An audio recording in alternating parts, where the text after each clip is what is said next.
ओम शांति। 22 जुलाई 2023। बाबा के महावाक्य। मीठे बच्चे, आप मोए मर गई दुनिया। बाप का बनना अर्थात देह अभिमान टूटना। एक बाप के सिवाय और कुछ भी याद ना आए। प्रश्न: अंत का समय समीप देखते हुए कौन सा स्लोगन सदा याद रखना है?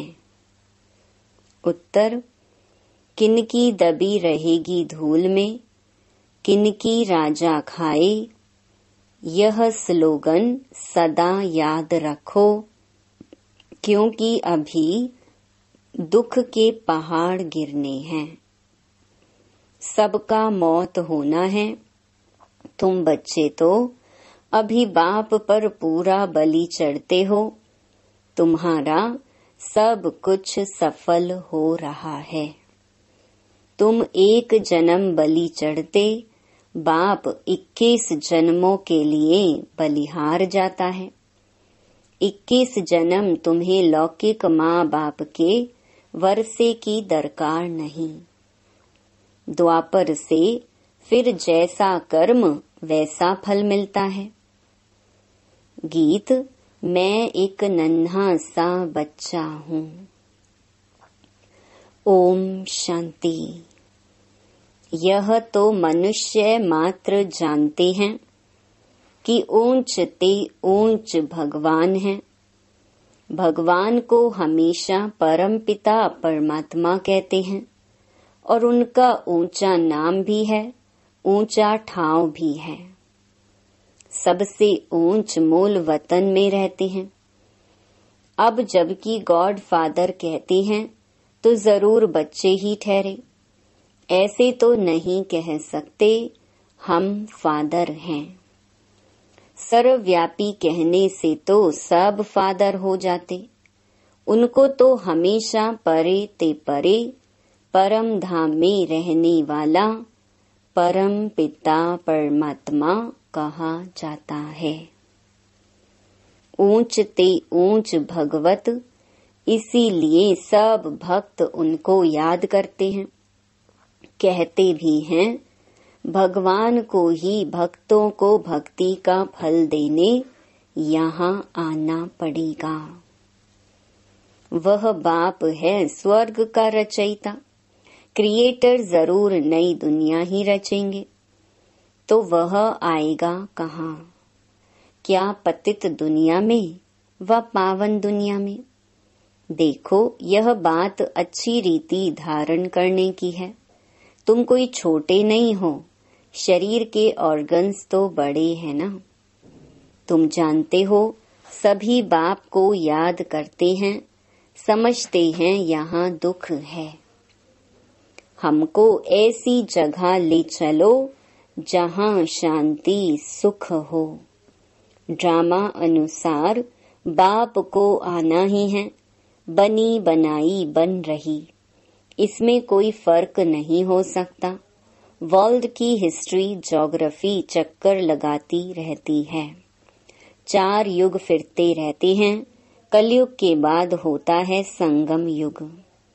कलयुग और सतयुग के बीच का यह है कल्याणकारी धर्माऊ युग। यह है पुरुषोत्तम युग अर्थात उत्तम ते उत्तम मर्यादा पुरुषोत्तम बनने का युग। इस युग जैसा उत्तम युग कोई होता नहीं। सतयुग त्रेता का संगम युग कोई ऊंच नहीं है। उसमें तो 2 कला सुख की कम होती हैं। इस संगम युग की ही महिमा है। तुम जानते हो, बाप तो है ऊंच ते ऊंच। ऐसे नहीं कि सर्वव्यापी है। बच्चे कितनी भूल करते हैं, परंतु भूल भी ड्रामा अनुसार होनी ही है। मैं फिर आकर अभूल बनाता हूँ। बाप कहते हैं, मुझे तुम ऊंच ते ऊंच भगवत कहते हो, मैं फिर तुम बच्चों को अपने से भी ऊंच बनाता हूँ, तब तो भक्त याद करते हैं।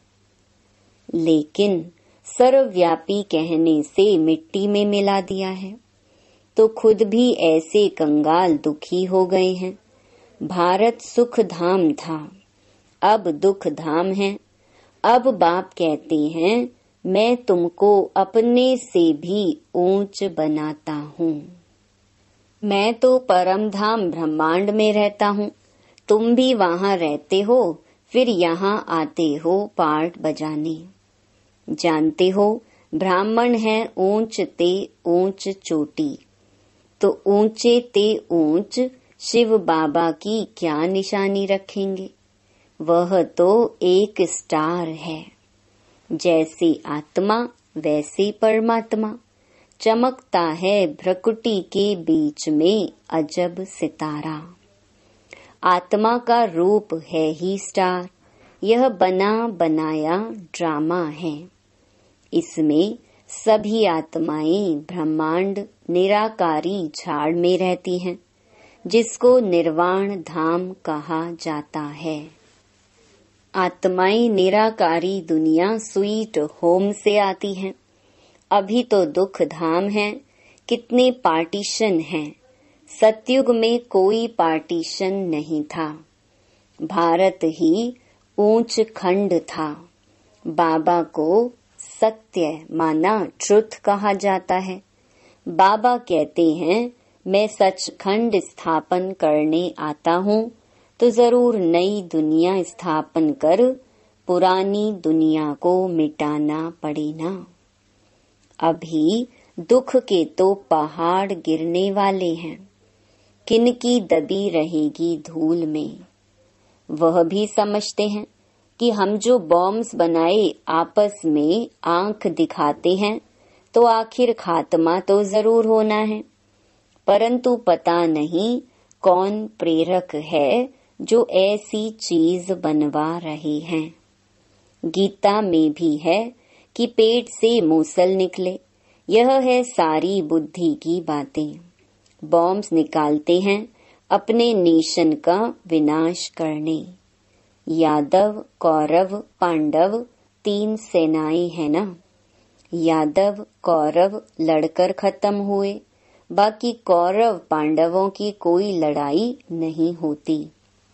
तुम्हारी कोई से युद्ध नहीं, तुम हो योग बल वाले राज ऋषि। सन्यासी हैं हठ योग ऋषि, वह शंकराचार्य, वह शिवाचार्य। श्री कृष्ण आचार्य नहीं कहेंगे। वह अब नॉलेज ले रहा है फिर से श्री कृष्ण बनने के लिए। यह राजधानी स्थापन हो रही है, तुम पतित कांटों से दैवी फूल बन रहे हो। गीत में भी सुना, आओ अजामिल जैसे पापियों का उद्धार करो।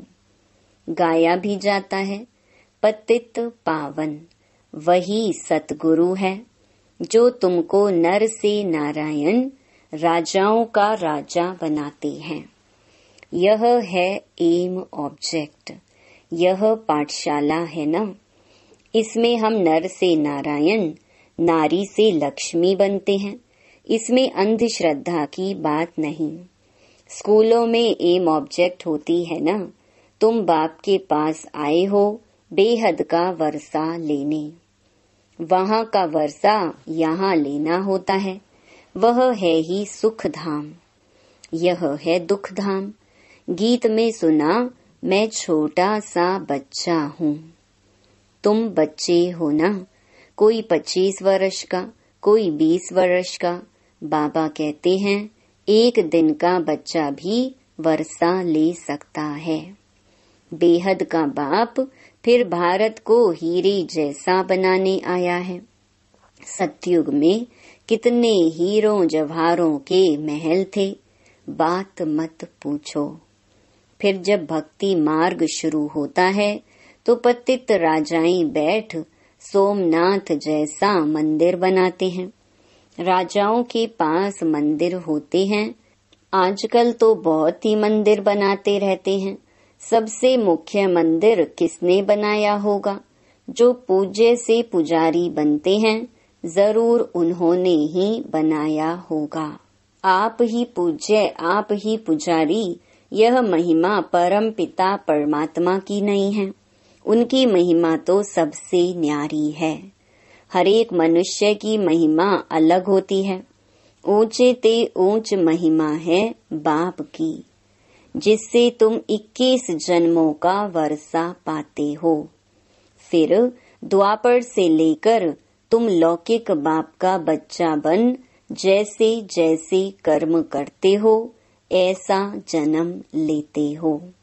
धन दान करने से एक जन्म अल्पकाल सुख का वर्षा मिल जाता है। राजाएं भी तो रोगी बनते हैं ना। स्वर्ग में तुम रोगी नहीं बनते हो। तुम्हारी एवरेज 150 वर्ष आयु रहती है। कितने हेल्दी रहते हो। बीमारी दुख आदि का नाम नहीं। शिव बाबा बच्चों के लिए सौगात ले आते हैं। इसको हथेली पर बहिश्त कहा जाता है। पुरुषार्थ करना चाहिए, चाहे सूर्यवंशी बनो, चाहे चंद्रवंशी बनो, चाहे साहूकार प्रजा। एम ऑब्जेक्ट तो है श्री कृष्ण जैसा बनना। बाकी श्री कृष्ण वाच तो कभी हुआ नहीं है। यह है भगवानुवाच। समझाया जाता है, यह है रुद्र ज्ञान यज्ञ। राजस्व अर्थात स्वराज्य प्राप्त करने के लिए। शास्त्रों में तो बड़ी कहानी लिख दी है। बाप पर बलि चढ़ने से बाप फिर 21 जन्म बलि चढ़ते हैं। बाप तुम बच्चों को ऊंचे ते ऊंच बनाते हैं। ब्रह्मांड में रहने वाले ब्रह्मांड के मालिक ठहरे ना। फिर तुम विश्व के मालिक बनते हो। मैं विश्व का मालिक नहीं बनता हूँ। तुमको बनाने के लिए आता हूँ। तुम कहते भी हो पतित पावन आओ, आकर पावन बनाओ। फिर सर्वव्यापी कैसे ठहरा? सदगति दाता पतित पावन तो एक ही बाप है। इस समय सभी तमो प्रधान बन गए हैं। सतो रजो तमो से सबको पास करना ही है। हर चीज पहले सतो प्रधान होती है, फिर तमो प्रधान बनती है।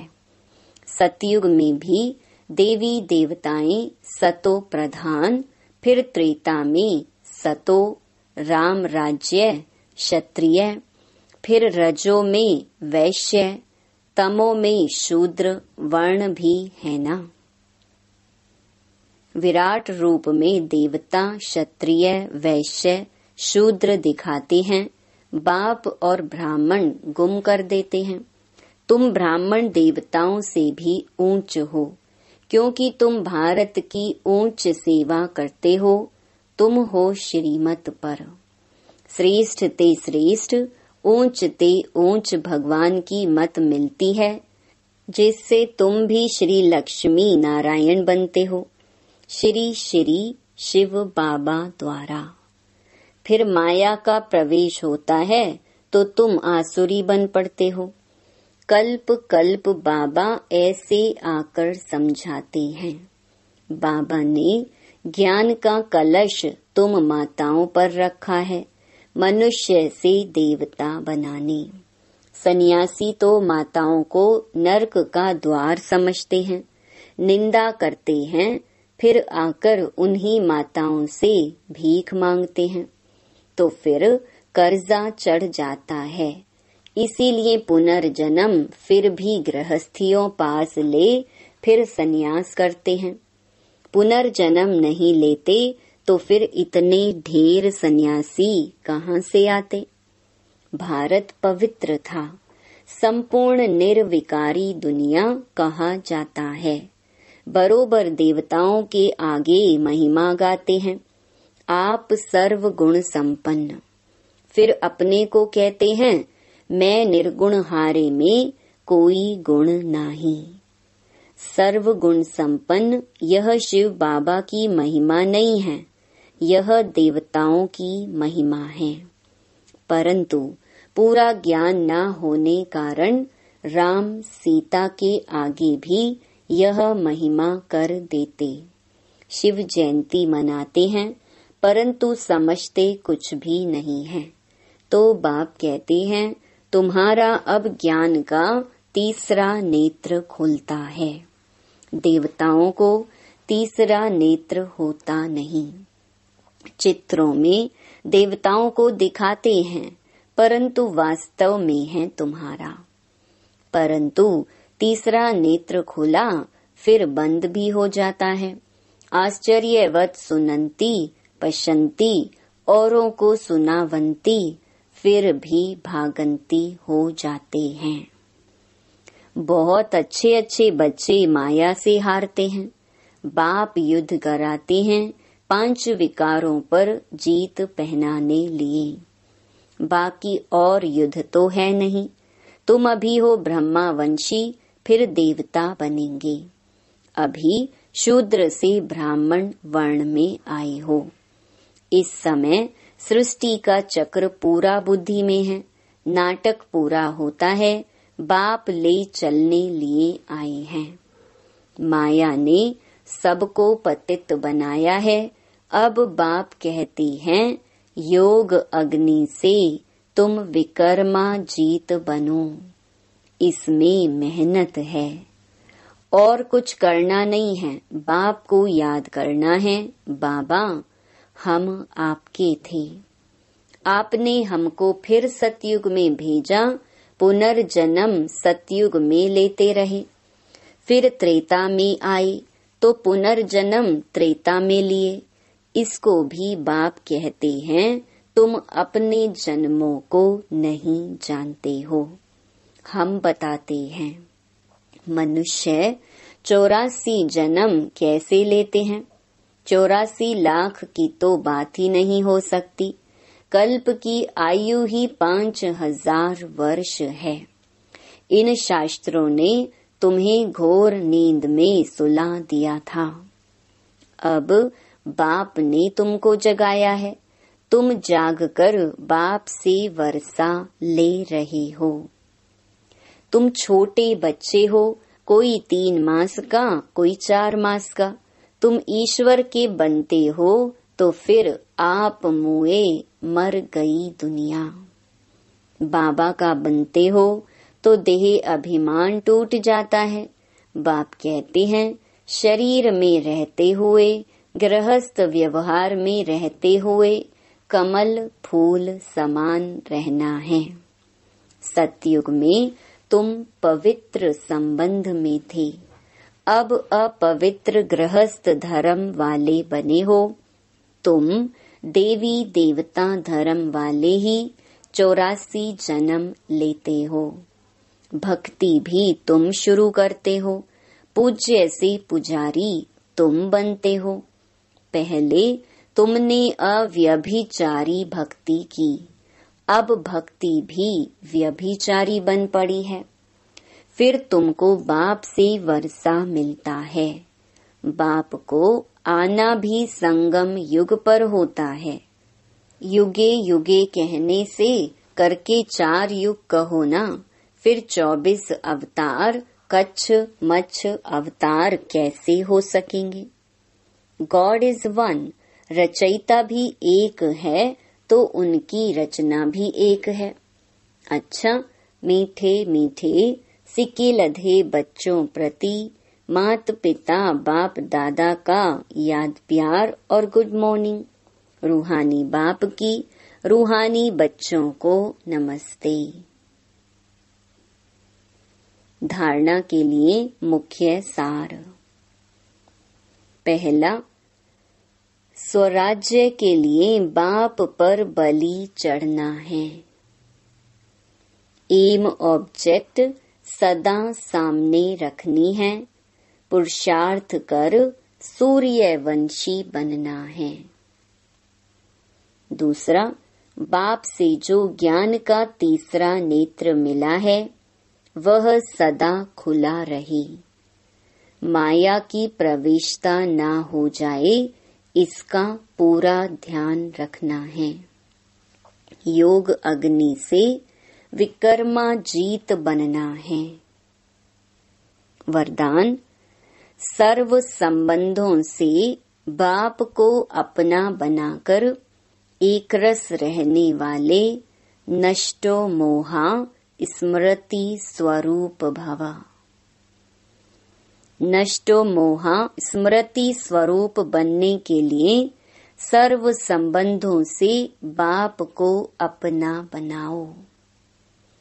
किसी भी दैहिक संबंध में बुद्धि का लगाव ना हो। अगर कहीं भी लगाव होगा तो बुद्धि भटकेगी। बैठेंगे बाप को याद करने और याद वही आएगा जिसमें मोह होगा। किसका मोह पैसे में होता है, किसका जेवर में, किसका किसी संबंध में। जहाँ भी होगा वहाँ बुद्धि जाएगी। अगर बार बार बुद्धि जाती है तो एक रस नहीं रह सकते।